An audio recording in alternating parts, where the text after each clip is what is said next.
আজকে একটা জগা খিচুড়ির রেসিপি নিয়ে এসেছি। আরে মজা করছি না, সত্যি সত্যি আজকে জগা খিচুড়ি রান্না করব। তো চলুন আপনাদেরকেও শেখাই কিভাবে জগা খিচুড়ি রান্না করতে হয়। অনেকদিন ধরেই আমার ইচ্ছে করছিল শীতকালীন সব সবজি দিয়ে একদম মাখা মাখা করে খিচুড়ি রান্না করব। এই সিজনে আমাদের ফ্রিজ ভর্তি শীতকালীন সব রকমের শাকসবজি থাকে। তো আজকে ফ্রিজে যা যা সবজি পেলাম সব বের করে কেটে কুটে নিয়েছি খিচুড়ি রান্না করার জন্য। এখানে ফুলকপি, বাঁধাকপি, সিম, গাজর, আলু, টমেটো, পেঁয়াজ, কাঁচামরিচ, ধনেপাতা মানে ফ্রিজে যা যা ছিল, যা যা পেয়েছি সব বের করে একদম কেটে কুটে রেডি করে নিয়েছি। এদিকে বাসার সবচাইতে পুরান একদম কালো হয়ে গেছে এমন একটা কড়াই খুঁজে বের করেছি। কারণ আমার আম্মু বলে যে পুরনো হাঁড়ি পাতিল রান্না করলে নাকি রান্না মজা হয়। আল্লাহ জানে এটা কি লজিক। আচ্ছা যাই হোক, কড়াইয়ে একটু সয়াবিন তেল গরম করে এতে পেঁয়াজগুলো দিয়ে হালকা একটু ভাজবো। এরপর তেজপাতা, 2-3টা এলাচ আর এক টুকরো দারচিনি দিয়ে কিছুক্ষণ নাড়াচাড়া করে নেব। এবার 1 চামচ আদা বাটা, 1 চামচ রসুন বাটা আর আধা চামচ জিরা বাটা দিয়ে হালকা একটু পানি দিয়ে একটু ভেজে নেব। এবার সবগুলো কেটে রাখা সবজি দিয়ে দিব। স্বাদমতো লবণ, 1 চামচ মরিচ গুঁড়া, 1 চামচ হলুদ গুঁড়া আর আধা চামচ ধনিয়া গুঁড়া দিয়ে সবজিগুলো কিছুক্ষণ ভাজবো।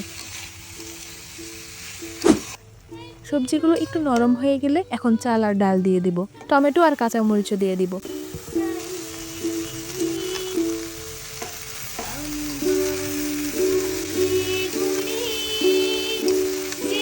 এবার চালের দ্বিগুণ গরম পানি দিয়ে আমি আরও আধা কাপ পানি অ্যাড করছি। কারণ আমি একবারে ঝরঝরাও না, আবার একেবারে পাতলা টেলটেলাও না, একটু মাখা মাখা খিচুড়ি করতে চাচ্ছি। এখানে কিন্তু চাল আর ডালের চেয়ে সবজি বেশি দিয়েছি। ফ্রিজে দেখলাম সেই গত বছরের স্টোর করা মটরশুঁটিগুলো আছে। এদিকে আবার আরেকবার স্টোর করার সময় হয়ে গিয়েছে, আর এদেরকে এখনো জমায় রাখছে আম্মু। বেচারা মটরশুঁটিগুলোকেও দিয়ে দিলাম। জগা খিচুড়ি তো সব কিছু দেয়া যাবে।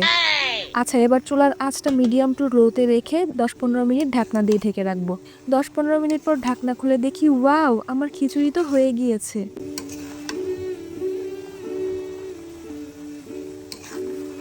অনেকগুলো ধনেপাতা দিয়ে দিলাম। আমার ফ্রেশ ধনেপাতার ফ্লেভার অনেক বেশি ভালো লাগে। এই যে দেখেন, আমার জগা খিচুড়ি কিন্তু রেডি।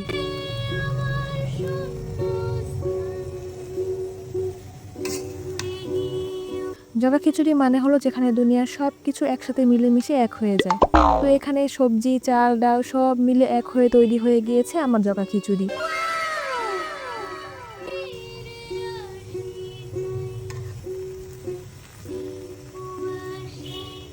খিচুড়ির সাথে খাওয়ার জন্য আমি একটু সালাদও করে নিচ্ছি।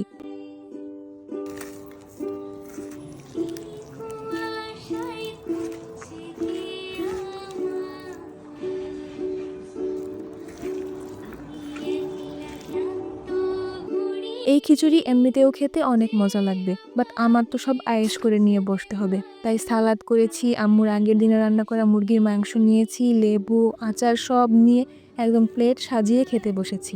ভাই ফাইজলামি করতে করতে খিচুড়ির রেসিপি শেয়ার করলেও এই খিচুড়ির টেস্ট কিন্তু একদম সেরা হয়েছে।